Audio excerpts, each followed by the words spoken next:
Pues vamos a orar para empezar. Señor, te damos gracias en el nombre precioso de Jesús, porque nos has traído aquí a este lugar, Señor, para que podamos aprender más de ti, para honrar y bendecir tu santo nombre. Te rogamos, Señor, que grabes en nuestra mente y en nuestro corazón tus enseñanzas, y te pedimos por la vida del pastor, sus hijos y su esposa, en el nombre precioso de Jesús. Amén. Amén. Bien, vamos a la lección 47 del testimonio de Jesucristo y dice: Juan ha llevado el testimonio de Jesús al punto requerido para que creamos que Él es el Cristo, el Hijo de Dios, y al creer tengamos vida en su nombre. Sin embargo, el último capítulo del libro, porque ya llegamos al último capítulo del libro, nos deja ver dos cosas. La primera cosa es que Juan desea en verdad compartir su testimonio acerca de Cristo, pues es claro que no ha deseado terminar el libro aquí. Sobre esto debemos mencionar la idea de algunos comentaristas que consideran que algún discípulo de Juan o los ancianos de la iglesia de Éfeso, tal vez con el consentimiento de Juan o tras su muerte, agregaron este último pasaje, considerando sobre todo el versículo 24. Ya la siguiente lección comentaremos el versículo 24. Sin embargo, en lo personal considero que este mismo versículo es concluyente, atribuyéndose el testimonio el mismo Juan, por considerar que tal testimonio es sumamente confiable. La segunda cosa, ya sobre este tema la próxima lección estaremos hablando. La segunda cosa que podemos ver en este pasaje es que es cierto que Jesús hizo tantas cosas que resulta imposible limitarse a un libro para narrarlas todas, y es por eso que aun cuando hemos leído ya acerca de sus señales y toda su obra narrada en este Evangelio, Juan aún nos ha de compartir un poco más para formar en nosotros una imagen más clara, tierna y alentadora de Cristo. Así es que vamos a leer hoy Juan capítulo 21, de los versículos 1 al 14. Juan 21 del 1 al 14. Jesús se aparece a 7 de sus discípulos. Después de esto, Jesús se manifestó otra vez a sus discípulos junto al mar de Tiberias, y se manifestó de esta manera. Estaban juntos Simón, Pedro, Tomás llamado el Dídimo, Natanael, el de Caná de Galilea, los hijos de Zebedeo y otros dos de sus discípulos. Me voy a pescar, les dijo Simón Pedro. Nosotros también vamos contigo, le dijeron ellos. Fueron y entraron en la barca, y aquella noche no pescaron nada. Cuando ya amanecía, Jesús estaba en la playa, pero los discípulos no sabían que era Jesús. Es Juan 21, 5. Y les dijo: hijitos, ¿tenéis algo de comer? Le respondieron: no. Él les dijo: echad la red a la derecha de la barca y hallaréis. Entonces la echaron y ya no la podían sacar por la gran cantidad de peces. Entonces aquel discípulo a quien Jesús amaba dijo a Pedro: es el Señor. Simón Pedro, cuando oyó que era el Señor, se ciñó la ropa porque se había despojado de ella y se echó a la mar. Pero los otros discípulos vinieron en la barca, porque no estaban lejos de la tierra, sino a unos 100 metros, arrastrando la red llena de peces. Cuando bajaron a tierra, vieron brasas ya puestas y un pescado colocado sobre ellas y pan. Jesús les dijo: traed de los peces que acabáis de pescar. Subió Simón Pedro y sacó la red a tierra, llena de grandes peces, 153, y aun siendo tantos, la red no se rompió. Les dijo Jesús: venid, comed. Y ninguno de los discípulos se atrevió a preguntarle: ¿tú quién eres?, sabiendo que era el Señor. Jesús vino, tomó el pan y se lo dio, y lo mismo hizo con el pescado. Esta fue la tercera vez que Jesús se manifestó a los discípulos después de haber resucitado de entre los muertos. Ok, vamos a ver el estudio de hoy. Es interesante. Hoy vamos a hablar sobre las manifestaciones de su resurrección.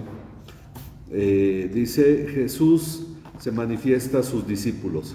Jesús se ha aparecido a los discípulos que estaban en Jerusalén para dar testimonio contundente de su resurrección.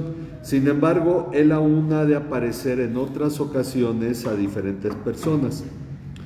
Vamos a ver 1 Corintios 15, del 3 al 8. Vemos con Luis. 1 Corintios 15, del 3 al 8. Para hablar sobre el tema, y ahorita vamos a ir al pasaje que acabamos de leer. Corintios 15, 3 al 8, ¿verdad? Del 3 al 8. Sí.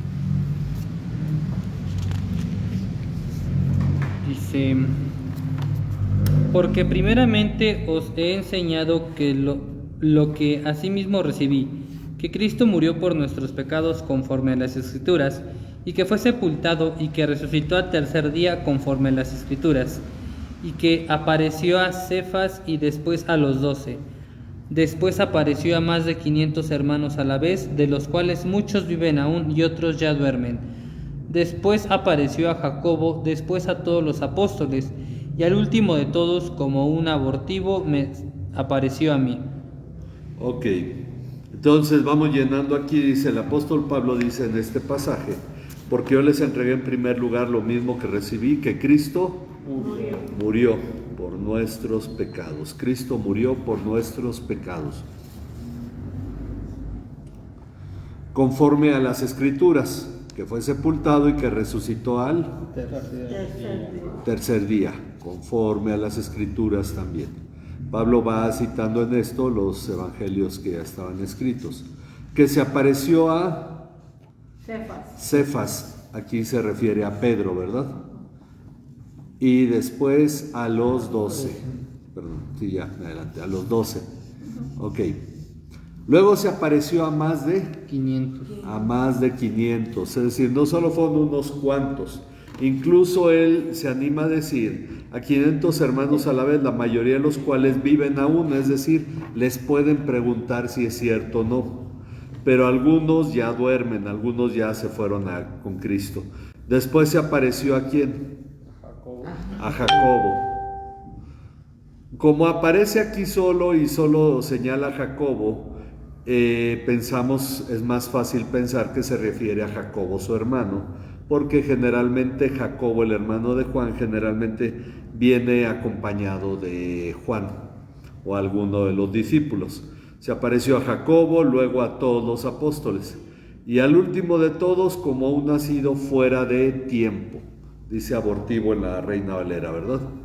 Nacido fuera de tiempo, se me apareció también a mí.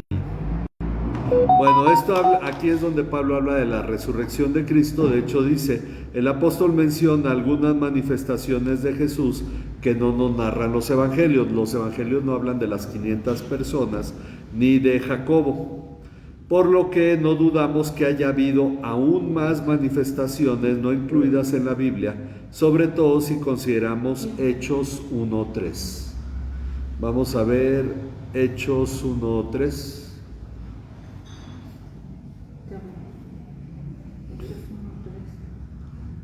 Sí, tú. Bueno, ahí sí lo tiene. Adelante. A quienes también después de haber padecido, se presentó vivo con muchas pruebas indubitables, apareciéndoseles durante 40 días y hablándoles acerca del reino de Dios. Ok, entonces, ahí el pasaje nos da a entender que Jesús apareció más veces durante 40 días con muchas pruebas indubitables. Entonces, hay cosas que son interesantes, pero que la Biblia no nos aclara. Es decir, nos lo deja solamente bajo la que nos ha narrado. Dice, de acuerdo a diferentes pasajes que narran manifestaciones de Jesús tras su resurrección, tenemos, lo que tenemos es primero, ya lo hemos visto, a María Magdalena. Si quieren leer Marcos 16:9. El de Juan ya lo leímos, vamos a leer Marcos 16:9.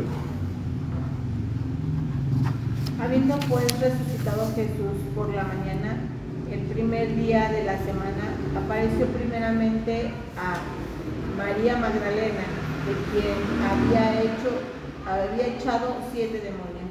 Ok, entonces ahí lo tenemos, así como en la narración que vimos en la lección antepasada sobre María Magdalena, ¿no? Toda su alteración que tuvo. Luego a las mujeres, Mateo 28, 9 y 10.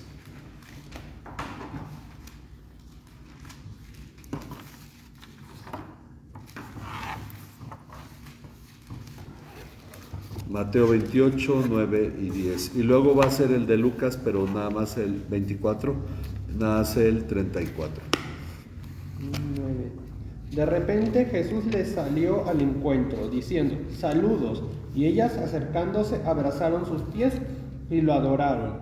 Entonces Jesús les dijo, no teman, vayan, avisen a mis hermanos que vayan a Galilea y ahí me verán.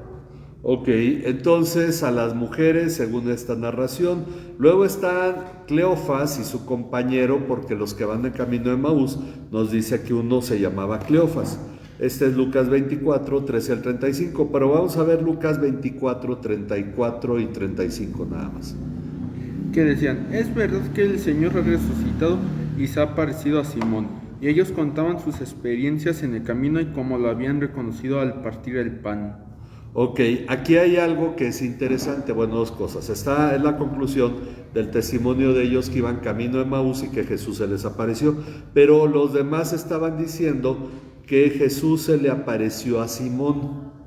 Lo dice también Pablo en el pasaje que acabamos de leer, que dice que se le apareció, si tienen ahí, se fijan ahí, cuando dice que a Cefas al final del punto 1, significa que se le apareció a Simón Pedro, que en arameo su nombre Simón, no, en griego el nombre Simón es Cefas. Bueno, es Pedro, perdón, Cefas es Pedro. Entonces, en arameo, porque Pedro es en griego. Pero de esto no se nos da más detalles, solo lo menciona Pablo, lo menciona Lucas. Luego vimos, esto lo vimos hace 2 lecciones, a los discípulos excepto a Tomás. Estaban los 10 porque faltaba Tomás, Judas ya había muerto. A los discípulos con Tomás presente fue la 6ª ocasión que vimos hace 2 semanas. Luego todas estas ocurrieron en Jerusalén, de hecho todas ocurrieron el mismo día, pero a excepción de las 6. La 6 ocurrió una semana después. Ahora, los siguientes encuentros ocurren en Galilea según la instrucción que Jesús les dio. Vamos a ver la instrucción en Marcos 14, 28 con Luis y Marcos 16, 7 con nuestro hermano Rudy. Ya la mencionamos ahorita en Mateo. Jesús le dijo a las mujeres, pero Marcos... Una pregunta, pues. Sí, hermano. ¿Por qué hay un pasaje en la Biblia donde dice que lo iba a tocar María y le dice que no lo toque porque no ha subido al Padre, y aquí dice que acercándose abrazaron sus pies y le adoraron? Ok, vimos de hecho esto hace 2 lecciones, cuando Jesús resucitado, comparamos algunos pasajes y lo que señalábamos es que Juan solo da cuenta de María, eso no significa que no estuvieran las demás mujeres. Ahora, lo que ocurre es que algunas versiones le dice Jesús a María, suéltame, otras versiones le ponen no me toques. El asunto es que le estaban abrazando. El mensaje de Mateo es que le diga a los discípulos que van a Galilea. Acá Juan tiene un enfoque distinto, que seguramente dijo eso, le dijo, no me toques porque aún no he subido al Padre. Lo que está señalando es el hecho de que debían dejarlo ir, porque, y aquí es donde entramos en divergencia con las interpretaciones, algunos lo ponen muy llano diciendo, Jesús les está diciendo, yo me voy a ir al cielo y ustedes ya no me van a ver, entonces va a haber una relación diferente, pero eso me hace demasiada vuelta para una frase tan clara, aún no he subido al Padre, significa, debo subir al Padre pero ve y dile a mis hermanos, y entonces está el enfoque de ve y dile a mis hermanos. El asunto es que aquí decíamos y sostenemos la interpretación de que en algún modo Jesús, tras su resurrección, antes de ir a la presencia del Padre, esperó a ver a María, esperó a ver a Pedro. Pedro no, dice que se le pareció a Pedro, pero eso seguramente fue después. Pero esperó ver a María, a las mujeres, para después ir a la presencia del Padre, y después obviamente volvió para parecerse a Pedro y luego a los del camino de Maús y a los discípulos. Entonces es simplemente el hecho de que él tenía algo más que hacer. Entonces ellas no podían permanecer con él en ese momento. Eso es lo que vimos esa lección anterior. Ok, ahora vamos a ver el mandato que Jesús le da a los discípulos, primero en Marcos 14:28 y luego en Marcos 16:7. Dice: pero después que haya resucitado, iré delante de vosotros a Galilea. Ok, todavía no es entregado Jesús, está prediciendo su crucifixión y su resurrección, y les dice: cuando yo haya resucitado, iré delante de ustedes a Galilea. Los discípulos se quedan en Jerusalén. Esos 3 días, de acuerdo al mandato de Jesús, es para que se hubieran ido a Galilea. Por eso el ángel le dijo a las mujeres: vayan y díganle a los discípulos que los va a ver en Galilea. Luego está el 16:7. Ah, 16:7. Sí, en Marcos 16:7. Aquí dice Marcos 16:20. Ajá. A ver si está bien el versículo. Pero id y decid a sus discípulos y a Pedro que él va delante de vosotros a Galilea. Allí le veréis como os dijo. Ok, el asunto es interesante porque Jesús, si se aparece a los discípulos en la noche, sí había dicho que los iba a ver en Galilea. El asunto es que los discípulos no han creído en su resurrección, a tal grado que tiene que esperar una semana más porque Tomás no ha creído. Tomás, él no estaba presente y no ha creído. Entonces va a esperar ese tiempo Jesús para aparecer de nuevo a ellos.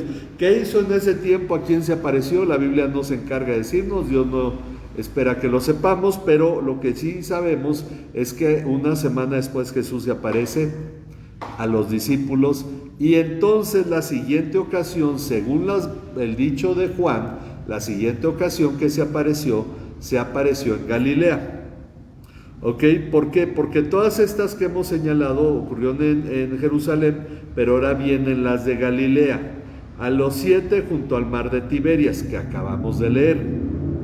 A los discípulos en una montaña donde Jesús les dio la gran comisión y proclamó su presencia permanente. Miren, vamos a ver Mateo 28, 16 al 20. Luego venir 1 Corintios 15, 6. Hermano. Sí, hermano. Una pregunta. Y 1 Corintios 15, 17. Hace una mención aparte de Pedro. ¿Mande? ¿Hay una razón por la cual hace una mención especial de Pedro? Al final del capítulo. Así aquí dice. Ajá. En el 7. Es que yo voy a leer. Que diga a Pedro y a sus compañeros. Ajá. Ok, ¿por qué Pedro resalta en ese dicho? Porque acordémonos que ¿qué hizo Pedro cuando Jesús había sido arrestado? Lo negó. El asunto es que Pedro debía saber que no era desechado por Jesús. Posiblemente, y eso es mera especulación, Jesús se le apareció a Pedro antes que a los 12. ¿Por qué? Porque era necesario que Pedro supiera que él era parte todavía de los discípulos. ¿Cómo se sentía Pedro? ¿Dónde estaba? No sabemos. Pero el asunto es que cuando Pedro fue a la tumba en la mañana, dice que Pedro y Juan cada uno se fue a su casa, se separaron. Pedro se ha de haber alegrado de ver a Jesús resucitado, pero él escuchó cuando Jesús dijo: el que me negare delante de los hombres, yo también le negaré delante del Padre. Ahora, esto viene para la siguiente lección también, pero Pedro es señalado aparte debido posiblemente a esa situación. Ok, vamos a ver entonces el Mateo 28, 16 al 20. Pero los 11 discípulos se fueron a Galilea, al monte donde Jesús les había ordenado. Y cuando le vieron, le adoraron, pero algunos dudaban. Y Jesús se acercó y les habló diciendo: Toda potestad me es dada en el cielo y en la tierra. Por tanto, id y haced discípulos a todas las naciones, bautizándolos en el nombre del Padre y del Hijo y del Espíritu Santo, enseñándoles que guarden todas las cosas que os he mandado. Y he aquí que yo estoy con vosotros todos los días hasta el fin del mundo. Amén. Ok, entonces dice que fueron a un monte que Jesús les había dicho, ¿verdad? Esa fue la 8ª ocasión. Ahora, muchos comentaristas identifican esta aparición con la número 9. Piensan, bueno, a lo mejor no eran solo los discípulos, sino había más de 500 porque llegaban a Galilea los discípulos, lo han de haber comentado, Jesús los esperaba en el monte y entonces fueron muchos, que eran más de 500 al monte. Posiblemente no sabemos. No nos lo dice, sino que es Pablo después el que nos da nos señala esto. Por eso los 500 que ya leímos, bueno, lo íbamos a ver, pero ya lo leímos en el 15:6, acá donde tenemos en el punto 2, luego se apareció a más de 500, la mayoría todavía viven, algunos ya duermen, dice Pablo. Bueno, y luego tenemos a Santiago, el hermano del Señor.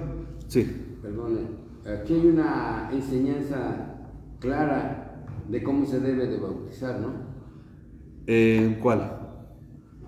En Mateo 28:19. Ajá. Cuando dice, por tanto, ir y hacer discípulos a todas las naciones, bautizándolos en el nombre del Padre, del Hijo y del Espíritu Santo. Sí. Digo, porque hay otras enseñanzas de que nada más en el nombre de Jesús. Ok, es que se toma en Hechos cuando dice que los que creyeron fueron bautizados en el nombre de Jesús. Ajá. Entonces entra la discusión, pero es obvio que aquí en la instrucción, lo otro es la narración, que obviamente en el nombre de Jesús se bautizaron y cuando los bautizaron lo hicieron en nombre del Padre, el Hijo, del Espíritu Santo, según la instrucción de Jesús. Aquí, ¿no? Ajá. Nada más eso. Ok, bueno, entonces tenemos a los 500, luego a Santiago, el hermano del Señor, que también lo tenemos en el punto 2, apareció a Jacobo, ¿verdad? O Santiago. Acuérdense que el nombre Jacobo es Yago y por el San Yago pues salió Santiago. De ahí se deriva que es el patrono de España, entonces Santiago se convirtió en el nombre de San Yago. Luego derivó incluso en Diego, también es nombre de sinónimo de Santiago. Bueno, no se dice si ocurrió en Galilea o en Judea que se apareció a Santiago. Si es el hermano de Jesús, vivía en Galilea, pero en ocasiones iba a Judea, ¿verdad? Ahora, luego volvieron los discípulos a Jerusalén, porque la ascensión se dio en Jerusalén. La aparición 11 dice a los 11 en el monte de los olivos. Ok, ese sí vamos a leer. Lucas 24, 50 al 51 y Hechos 1 del 4 al 9. Lucas 24, Abisaí 50 al 51. Entonces Jesús los condujo fuera de la ciudad, hasta cerca de Betania, y alcanzando sus manos los bendijo. Y aconteció que mientras los bendecía, se separó de ellos y fue llevado arriba al cielo. Ok, y luego tenemos Hechos 1 del 4 al 9. Y reuniéndolos les mandó que no salieran de Jerusalén, sino que esperaran la promesa del Padre, la cual les dijo: oyeron de mí porque Juan bautizó con agua, pero ustedes serán bautizados con el Espíritu Santo dentro de pocos días. Entonces los que estaban reunidos le preguntaban: Señor, ¿restaurarás en este tiempo el reino de Israel?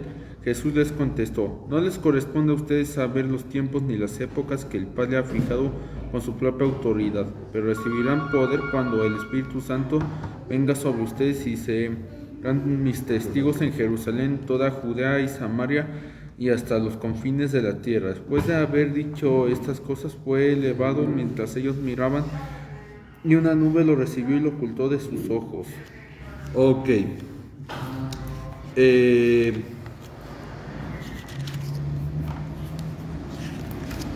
¿Cómo sabemos que era el Monte de los Olivos? Bueno, aquí faltó agregar el versículo 12. A ver si quieres leer el 12 también. ¿O lo tienes tú, Luis? Bueno, tú, Natán. Versículo 12. Hechos 1:12. Entonces los discípulos regresaron a Jerusalén desde el monte llamado de los Olivos, que está cerca de Jerusalén, camino de un día de reposo, 1.2 kilómetros. Ok, ellos, aquí Mateo dice cerca de Betania. Luego dice Lucas, que es el que escribe Hechos, que regresaron del Monte de los Olivos. Entonces por eso aquí en el punto, bueno, aquí donde estamos leyendo dice a los 11 en el Monte de los Olivos, cerca de Jerusalén. Aquí sería cerca de Betania. Bueno, entre Betania y Jerusalén, yendo para Betania uno pasa por el Monte de los Olivos, y entonces ahí es donde Jesús ascendió. Recordemos que el Monte de los Olivos tenía un significado especial para Jesús, porque ahí era donde se hospedaba cuando él estaba en Jerusalén. Ok, entonces, bueno, y estaba a un kilómetro 200 metros, más o menos, de Jerusalén. Y Betania, recuerden, estaba a 3 kilómetros de Jerusalén. Entonces el Monte de los Olivos estaba más o menos como a la mitad del camino. Y por eso ahí es donde Jesús asciende. Entonces vamos a agregarle nada más el versículo 12. Ok, la última aparición que se relata es diferente. Es el Señor hablando desde el cielo. Ok, esta no la vamos a leer, son varios pasajes, pero ya lo leímos ahorita en el 15:8 que dice Pablo, que se le apareció Jesús. Dice a Pablo cuando se hallaba camino a Damasco. Nada más vamos a leer 1 Corintios 9:1. Recordemos que en Hechos nos dice que él iba a encarcelar cristianos, a perseguir a los cristianos en Damasco, ¿verdad? Jesús se le aparece en el camino, ya cerca de Damasco, lo narra 2 veces Pablo después. Ok, 1 Corintios 9:1. No soy apóstol, no soy libre, no he visto a Jesús, el Señor nuestro, ¿no sois vosotros mi obra en el Señor? Ok, estas preguntas son retóricas, obviamente se responden todas con un sí. Es apóstol, él es libre y él ha visto al Señor. Por lo tanto, Jesús se le apareció a Pablo. Ya aquí hay una diferencia, porque es obvio que Pablo no tocó sus heridas, no lo vio físicamente como tal, pero es la aparición que hace a Pablo el tener esta, digamos, esta confianza que tiene, que él fue llamado directamente por Jesús, ¿ok? Como los otros apóstoles. Bueno, vamos ahora sí al pasaje que leímos y que no hemos respondido, que dice, ahora veremos cómo Juan nos relata la manifestación número 7 de la lista. Tenemos 12 manifestaciones. Después de esto, es solamente como el tiempo que siempre marca Juan. Por eso algunos dicen, esto mantiene el mismo ritmo que va dándole Juan. Y seguramente Juan lo escribió, pero ya dijimos, hay discusión sobre el asunto, ¿verdad? Ok, después de esto, Jesús se manifestó otra vez a los discípulos junto al Mar de Tiberias. Mar de Tiberias. Ese mar tiene varios nombres: Mar de Galilea, Mar de Genesaret, el lago Genesaret, el Mar de Tiberias. Estaba la ciudad de Tiberíades, que se nombró en honor a Tiberio, ¿verdad? Y entonces le pusieron al mar el Mar de Tiberias. El Mar de Galilea es más en el Nuevo Testamento. En el Antiguo Testamento era el Mar de Genesaret. Bueno, aunque hay una profecía que dice Galilea de los gentiles, ¿verdad? Jesús se manifestó de esta manera. Estaban juntos Simón Pedro, Tomás llamado el Dídimo, que significa gemelo, ¿verdad? Lo vimos hace 2 lecciones. Tomás llamado el Dídimo. Natanael, ¿de dónde? De Caná de Galilea. De Caná de Galilea. Ok, así como Cana y con acento en la última, Caná de Galilea. Los hijos de Zebedeo. Zebedeo, que eso incluye a Juan. Y recordemos, dicen, bueno, es que Juan nunca menciona a la familia por nombre, aquí menciona a su padre, pero finalmente no se menciona a él, a sí mismo. Los hijos de Zebedeo y otros dos de sus discípulos. No nos dice quiénes eran y no especulamos sobre eso. Me voy a pescar, les dijo Simón Pedro. Nosotros también vamos contigo, le dijeron ellos.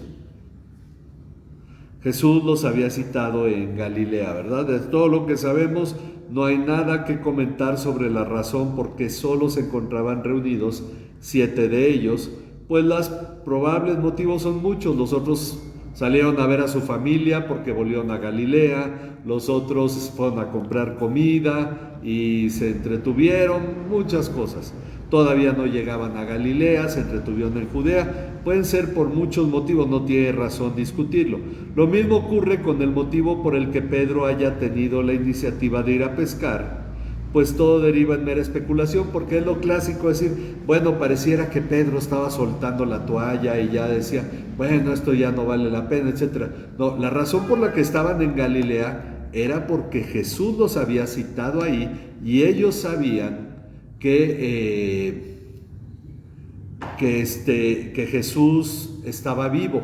Ahora, hay un canto de Marcos Witt de los primeritos, que estaban los 11 reunidos, el maestro había muerto, las redes a pescar, dice, es el canto que se llama Resucitó. No, ellos no se fueron a pescar cuando Jesús murió, ellos se encerraron en Jerusalén. Entonces, ¿sabes? Por eso pues hay que cuidar la letra de los cantos, ¿verdad?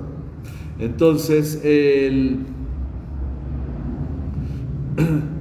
Pedro finalmente dijo, voy a pescar. Simón Pedro lo dijo, vamos contigo, le dijeron ellos.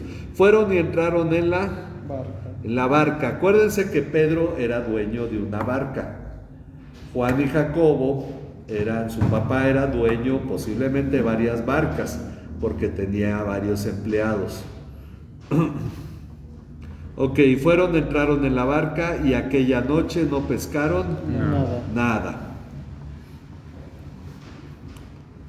Cuando ya amanecía, Jesús estaba en la playa.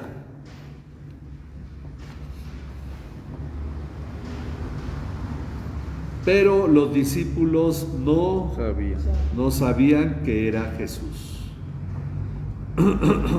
Por alguna razón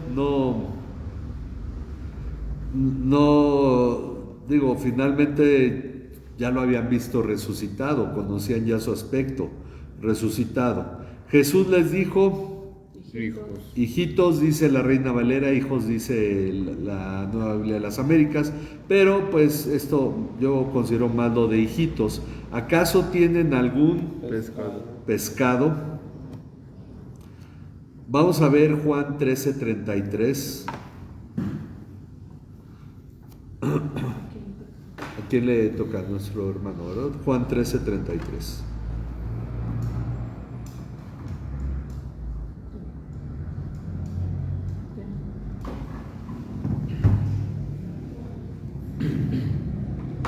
Hijitos, aún estaré con vosotros un poco. Me buscaréis, pero como dije a los judíos, así os digo ahora a vosotros. A donde yo voy, vosotros no podéis ir. Ok, aquí de hecho es la única ocasión antes de esta que los llama hijitos. Es el del aposento alto, está solo con los discípulos, está tratando de consolarlos, de animarlos, de darles dirección antes de su partida, de su sacrificio. Estaré un poco de tiempo con ustedes, es obvio que esto es parte de ese tiempo, porque ahí cualquier persona podía voltear y verlo, los que iban pasando, etc. Pero después ya solo los cristianos lo veríamos. Ok, entonces dice aquí Jesús los llama como lo hizo en el 13:33. Es un llamado tierno que se deriva de la nueva realidad de nuestra relación con Dios tras la resurrección de Jesús. Hijos o hijitos. Ahora, ellos respondieron, ¿qué respondieron? No tenemos, ¿verdad? ¿Tienen algún pescado? No. Y él les dijo, echen la red al lado derecho de la barca. Echen la red al lado derecho de la barca y hallarán pesca. Ok. Es interesante, bueno, dice, entonces la echaron y no podían sacarla por la gran cantidad de peces, ¿verdad? Por la gran cantidad de peces. Noten algo. Antes de una pesca milagrosa, porque ocurre 2 veces, aquí está el versículo de la siguiente frase, Lucas 5 del 1 al 11, pero solo lo vamos a mencionar.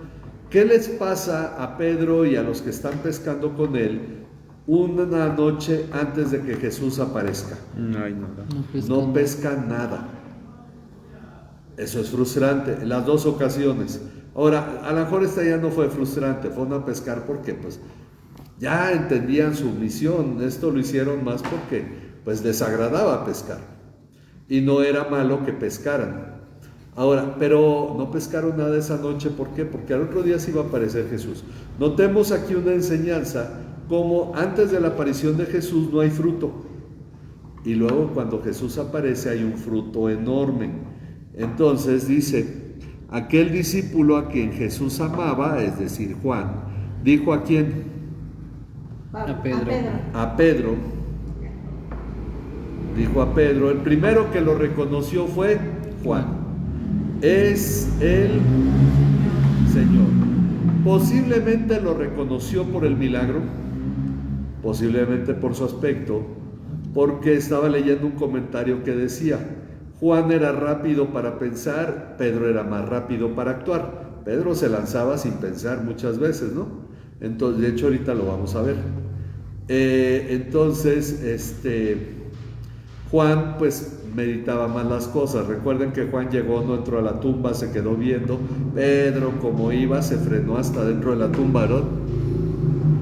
Dice, seguramente ya habían recordado su experiencia con Jesús cuando los llamó en Lucas 5 del 1 al 11, que hemos mencionado, ¿verdad? Ahorita no lo leemos, pero Jesús está enseñando, se sube a una barca para poder enseñar a la multitud y entonces pide al que dirige la barca que se despegue un poco de la orilla para poder enseñar. Después de la enseñanza le dice, vamos a pescar, y él dice, toda la noche pescamos, no logramos nada.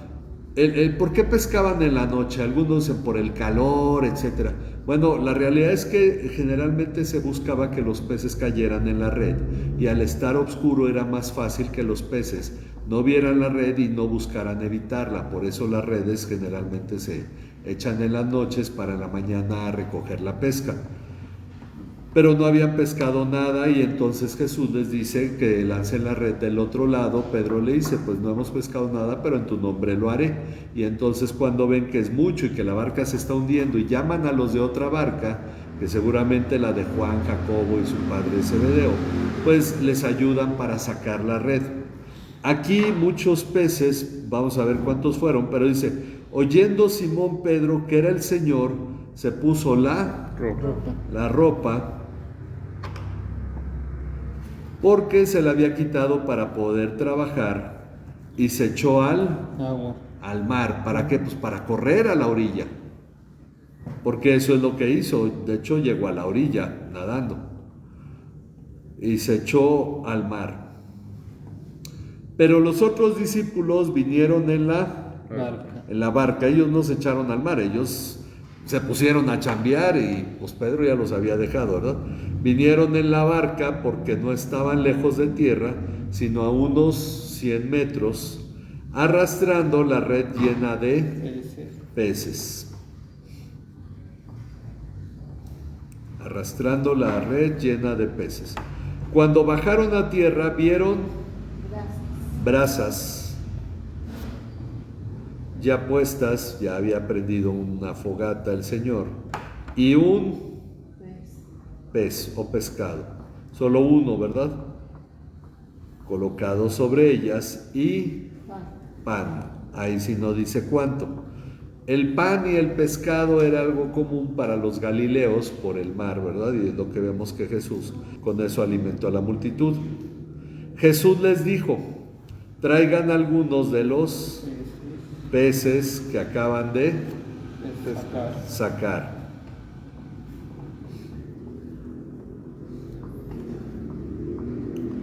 Ok. El que nuevamente se mueve rápido, Simón Pedro subió a la barca y sacó la red. Estaba pesada, pero fue a la barca por la red, la sacó a tierra llena de peces grandes. ¿Cuántos fueron? 153. 153 en total. Quiere decir que se pusieron a contarlos. La pesca finalmente tenía un sentido, ¿no?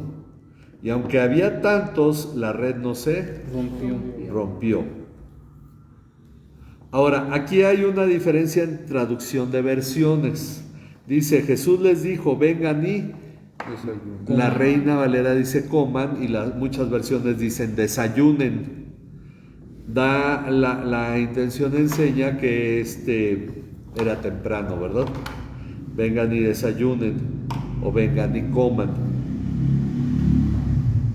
Ninguno de los discípulos se atrevió a preguntarle, ¿quién eres tú? Sabiendo que era él, Señor. Ok, Jesús vino, tomó el pan y se lo dio. La palabra vino aquí pues nos lleva un poquito al vino y el pan de la Santa Cena, pero no, aquí es Jesús vino de venir, ¿verdad? Tomó el pan y se lo dio. Y lo mismo hizo con el pescado, porque estaba ya frito, ¿no? Y seguramente pusieron más peces, pero nos muestra cómo Jesús comparte el alimento. Esta fue la tercera vez que Jesús se manifestó a los discípulos. Aunque se manifestó a otros y más veces previamente, a los discípulos esta fue la tercera vez, después de haber resucitado de entre los muertos. Ok, como hemos visto, Jesús se manifestó a algunos otros, incluso antes de que lo hiciera con los discípulos, pero tras presentarse con Tomás y el resto de los discípulos, se presentó nuevamente a ellos en esta ocasión en Galilea.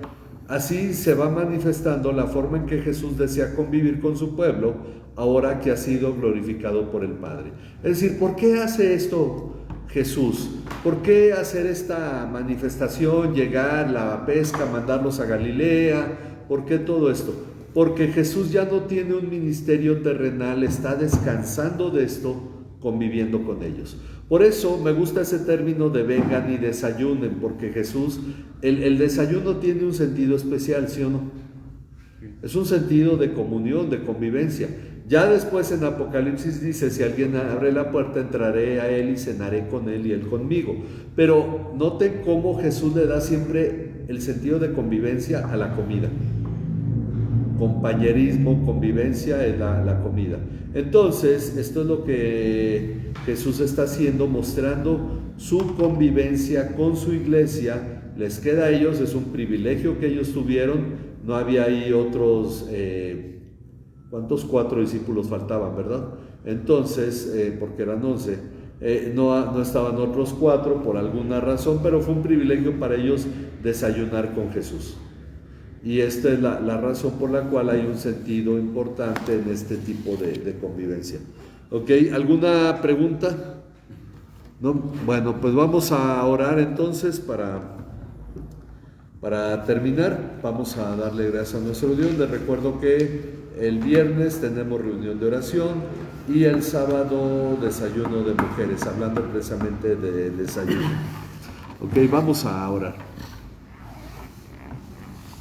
Padre que moras en los cielos, agradecemos este estudio, agradecemos tu palabra, el panorama que ahora podemos ver con mayor claridad sobre la resurrección de Jesús y las veces que se manifestó claramente a los discípulos y a todos los creyentes que tuvieron, Padre, de él, Señor, la bendición de verle vivo después de su muerte y resurrección. Gracias, Padre, porque es el testimonio de todos ellos. Ahora leemos el de Juan y te damos gracias por permitirnos participar de esto para que nuestra fe sea fortalecida. Gracias por toda tu obra, Señor, por lo que tú llevas a cabo en nuestras vidas. Te alabamos y bendecimos en el nombre de tu Hijo Jesucristo, nuestro Señor y Salvador. Amén. Amén.